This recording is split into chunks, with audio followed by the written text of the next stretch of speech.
side, you're getting top caliber listing agents that's assisting you. And now you no longer have to compete with the person that was like, oh, I did one listing. Nothing against that. And doesn't have a team behind them. They don't have a system behind them or a process behind them to really, really promote your market, your property. So now you get the real people that really know how to help people buy homes, the one that can really hold your hand, but be firm with you and be stern too. Because sometimes you got to guide, your buyers, because sometimes they're just thinking one way, but the market is just this way. All right.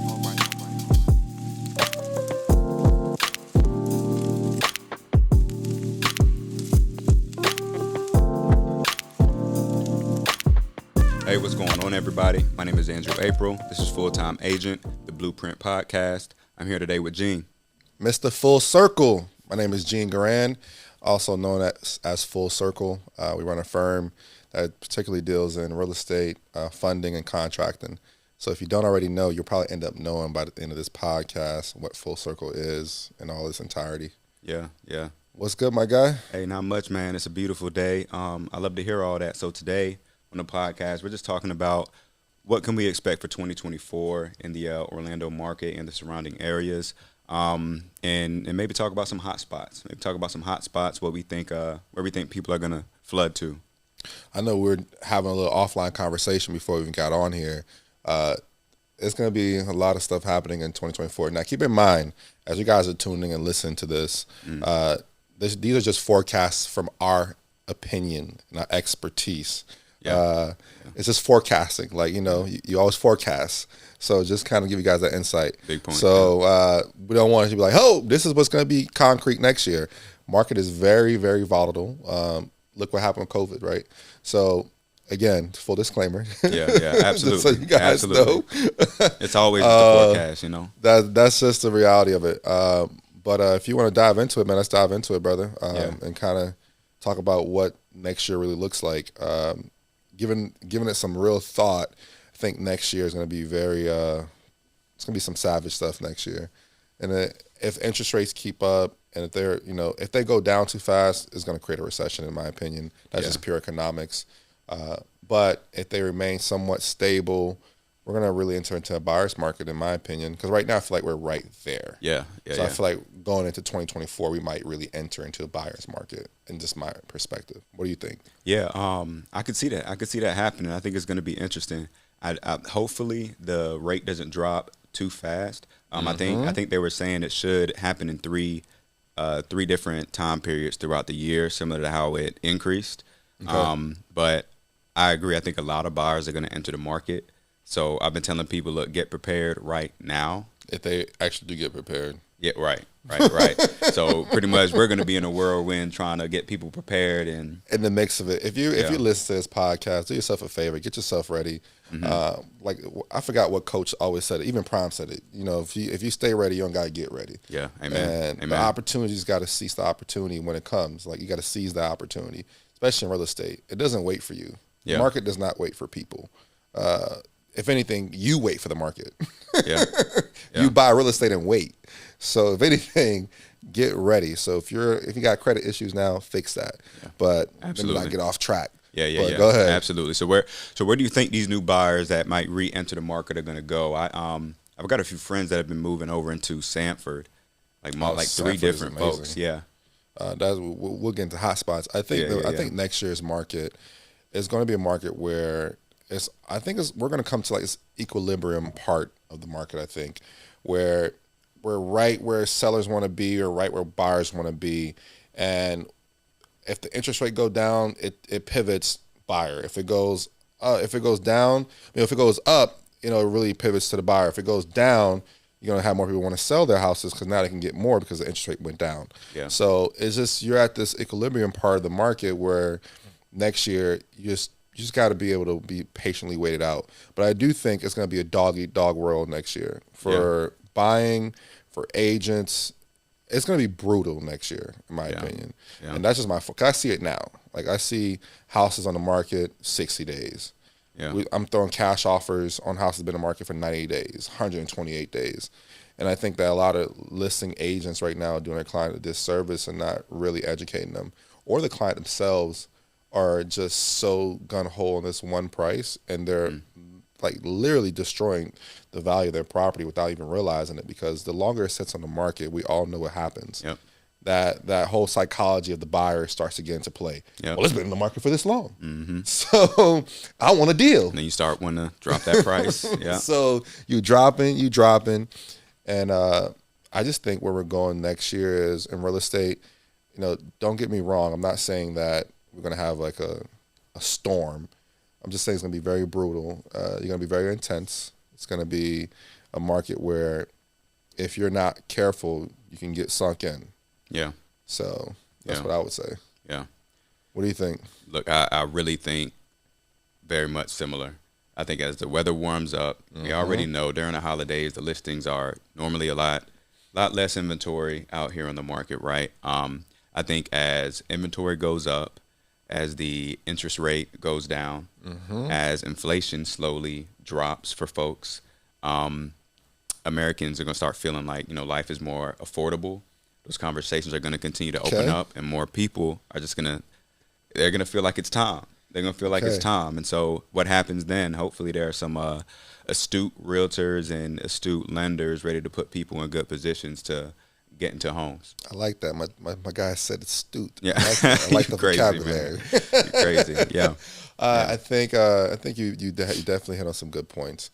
It is my belief that the people who are not really in the game next year will fizzle out. Yeah. I think a lot of agents are going to fizzle out, which will leave the opportunity for the right people to connect with the right buyer, people that are really actively doing it. Yeah. So from the buyer standpoint, it's good for you because now you're getting top caliber agents helping you. And from the listing side, you're getting top caliber listing agents that's assisting you. And now you no longer have to compete with the person that was like, oh, I did one listing. Nothing against that. And doesn't have a team behind them. They don't have a system behind them or a process behind them to really, really promote your market, your property. So now you get the real people that really know how to help people buy homes. The one that can really hold your hand, but be firm with you and be stern too.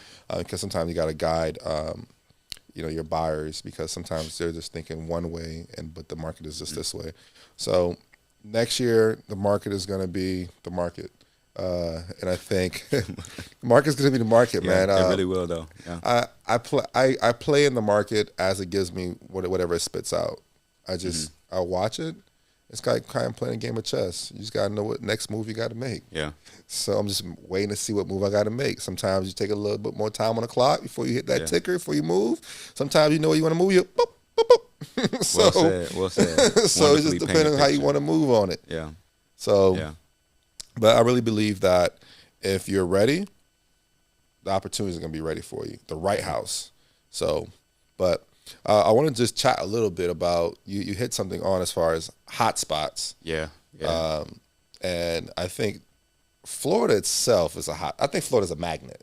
Yeah, always will be. Yeah, I think Florida's a magnet. Like, we have so many things. Central Florida itself, like we're not on the coast, so we're not really trying to worry about hurricanes and things like that. But we're like the tourist destination. So Central Florida is just what it is. So, and everyone wants to move here. You're 45 minutes from a beach, really at any given moment. You're not too far away. So really, hotspots is, I think Central Florida itself is going to have a little bit, but we can get into details though. But I want to hear your perspective before I spit out my perspective on that. Kind of see what's the actual hotspots, because I'm coming from the investor side. So I want to kind of see where you're coming from, what you're thinking about. Yeah, man. So, man, my engineering mind we always say, well, it depends. I think hotspots, it depends on how you measure it. There are areas where I think homes are appreciating, right? Because the sales prices just keeps on going up. And then the inventory may be low while this demand is high. So it's just a good and strong market. And then a hotspot could just simply be what people actually want out here. So for me, I think a Popka is, I think that's going to be booming a little bit in 2024. There's so much area in a Popka already, and there's so many new construction builders. And so I need to take a look and see how the resale homes are doing and factor that into the equation. but I see that happening. Earlier, I mentioned Sanford. That's because I just know a few, friends going over there.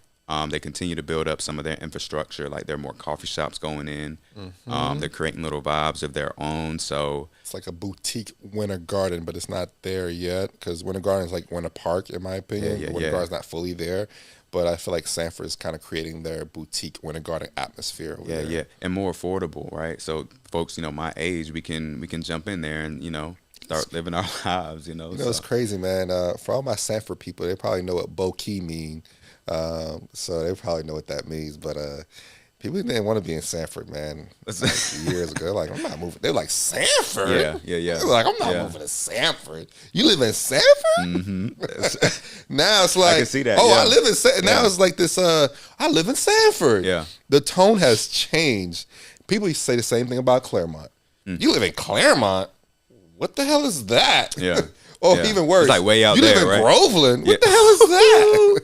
Now, I live in Groveland. Yeah. Oh yeah, I know Groveland. Yeah. Times have really changed. Like the hotspots have really changed. Yeah.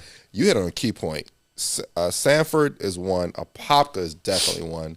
There's this big like shopping center type plaza, like the same thing that's happening in downtown Winter Garden that's taking place.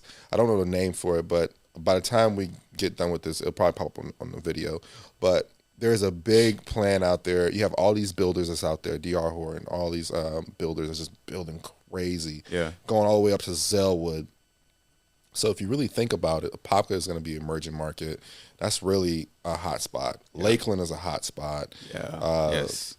Lakeland is exploding. The other day I drove to Lakeland for food, so it's even driving up for food and all that stuff. And I was like, I can't believe I drove an hour and a half for food. But that's a whole different discussion. Right. But that's a hot spot. You see what I'm saying? Like it had me drive for food. Mm-hmm. So I mean, it's some body of people that wants to be there for a business to come in and plant their foot there and then go ahead and grow. So it's kind of like wherever you see the businesses are going, it's going to flow. So right now I would say Leesburg, definitely one. Mount Dora is definitely one, but it's kind of like it's passing there. Some home prices are hitting up there. Groveland is one too. Groveland is a hot spot. Brooksville is a hot spot. Spring Hill is a hot spot. Now, for me, all these areas, I've either flipped the house, renovated the house, done contracting work around these areas, so I get to see the growth. Yeah. Or I've built the house there. Like, for instance, we built the house all the way in Williston. You're probably like, what the hell is Williston? I am in my mind.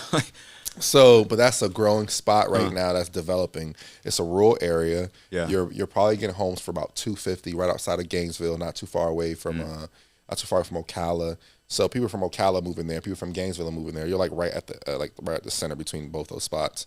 Yeah. So that's another emerging market. Nice. So it's what I tell people all the time is there's only so many houses that can be built in Orlando, and there's only so many people that want to be on top of each other in Orlando. Orlando's not like New York. We don't want to be on top of each other all the time. Yeah, absolutely. I think they're trying to do that, but who knows?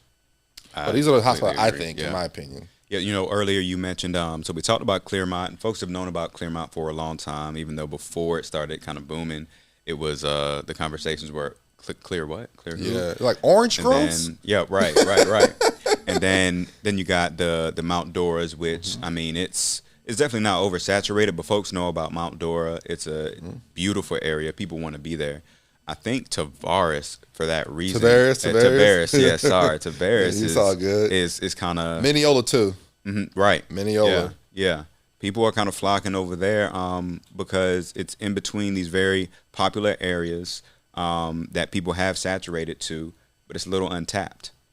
Man, honestly, I think Mineola is not even... Mineola, I think, is just exploding. It's tapped. It's tap in right now. Yeah. When Starbucks pull up, when Papa John's pull up, when Jimmy John's pull up. You know what time it is. When Whole Foods pulling up, when you have Chipotle pulling up, you have, for those of you pull up, just me, you guys get my terminology. When you have all Papa John's pulled up, a whole plaza pulled up, you have, here's a crazy thing people are missing. I want people to really hear this. In Claremont, there's essentially 2 Chick-fil-A's within a 1.5 mile radius of each other. Yeah. You know how crazy? Like the line in Chick-fil-A in Claremont. Yeah. That's wild. I didn't even know. They probably had to do something special for that because usually there's supposed to be a distance They're two so franchises. Let me give you another kicker, bro. Yeah. In Claremont, Publix is at every corner. There's like 8 Publix within maybe a 5 mile radius. I've been to almost all of them. I would say maybe 5 to 8 mile radius tops. Yeah. So when you really think about that, you're like, but they all connect. Claremont, Mineola connect, Oakland connect. I feel like they're like sisters and brothers. Yeah, I feel like Claremont is like the sister of Oakland. I feel like Claremont is like the brother of Groveland. I feel like Claremont is like the cousin of Mineola. It's like they're all interconnecting, and the new turnpike exit right off Mineola.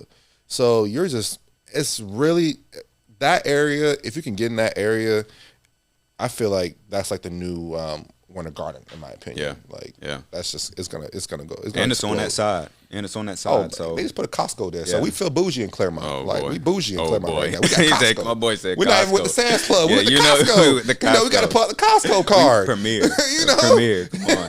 Executive membership. You just feel different when you pull up at Costco. Gosh. Yeah. It's just the difference. Oh my god. But people are like, what Costco? I love Costco. If you say anything bad about Costco, you talking gibberish. Probably living different. I'm just saying. I'm not saying. I'm just saying it's just Costco's just different. My gas price different than your gas price. Hey man. My reward, I get 4% back on a lot of things. Amen. But that's proximity to whatever access you have. So they put a Costco right in Claremont. Yeah. That's close to Winter Garden. You got to think about it. People just hop off from Hamlin. That's like a 20-minute drive. Yeah. Yeah. Hamlin's nice too, man. Hamlin is nice like too. Like you think you get off on New Independence Parkway? New Independence, 429. You go over there in a 520 something, 528. Yeah. I got it. If I'm wrong, don't judge me. But 429, you get right there. Everything is in that area. What's the state park over there on that side? I think it's Lake Louisa. Is it Lake Louisa? Oh yeah, Lake Louisa on 27. 27. So I'm on the other side, right? And so Altamont. You're in Davenport, right? So no, I'm over in. I'm over in Altamont, and Altamont is actually increasing as well. I think the average home it's like old bougie money. Come on. Yeah, it's interesting, but it's a little bit quaint too, right? Because I like to go. There are a couple different springs you can access from over there. And if you ride down, what is that, 436? Wekiva Springs, 436. You have a lot of things over there, man. My friend actually lives over there. We actually ride the boat over there. We ride the jet skis. Nice. So I need to hang out with y'all. We practice a little golf here and there. I suck at it. If somebody want to give me some pointers, feel free. I'm not paying you, but I got these clubs are pretty expensive to even get into this thing, and they just rent it right now. I ain't buy them. Heard. But realistically, if someone's really trying to really get the best bang for their buck, what do you think they should go as a realtor? Ooh, bang for buck again. From all these top lists, it depends on lifestyles. Number one, it depends on lifestyles. Let's get some context there. I think I really think Altamont Springs. I think that appreciation there is legit up like 20%. You still getting more appreciation in Altamont Springs right now? Yeah. I don't know. Yeah. What are you thinking? I don't think Altamont Springs has that growth that people are thinking, right? I think it's not topped off, but I just feel like it's there. Like for the price I could buy a home in Altamont, I could buy a mansion in Mineola. Agreed. So lifestyle is true, but you got to think about what's happening in the other areas. Yeah, Altamont is more quaint. It's more established. Yeah. The homes are a little bit older. Yeah. People like that, bigger yards, whereas Mineola, close to each other and things like that. But I think there's a certain clientele. I think for a new family who wants to build and they want equity, ain't no way in hell I'm going to Altamont. I feel you. Unless I'm not a fixer-upper. I feel that. It's like they're like. I can feel that. Because the appreciation is not there. I feel like you're buying at the top. Whereas you buy a new build in these other areas, the appreciation is going to go. Particularly if you buy in phase 1 or 2. Yeah. Phase 4, that's a different story. For those of you who don't understand the phases, you listen to this. When they're doing construction, is phase 1, 2, 3, and 4. Right. I like to buy in phase 1, 2, 3, and 4 is for the suckers. Sorry to tell you that. Yeah, you getting in at the tail end. Yeah, like you're paying the most. You don't got that much appreciation. Yeah. Unless if the market give you the appreciation, you're good. Yeah. But Excuse me for those of you who are in that space, but Yeah. I feel like 4 is for suckers. I'd rather buy in 1, that. 2, and 3. I feel that. Because you're not really you're getting the benefits of new. Yeah. You're not getting appreciation right then and there. And you know what? And when and now that you say it like that, you know, my numbers, I could be looking at appreciation from the standpoint of the homes are selling for more, but a lot of folks they bought at very low prices there. I think what Altamont does not have is, of course, they have that old money you're talking about, right? Some really nice homes, but there's no middle ground there. There's no middle ground there. There's no middle ground. And middle ground is the little old house that you get on a little corner right there behind that Popeyes on 436. Oh, yeah. Whatever that road is right there. Yeah. Those are the houses you're getting, but that real Altamont, you're spending.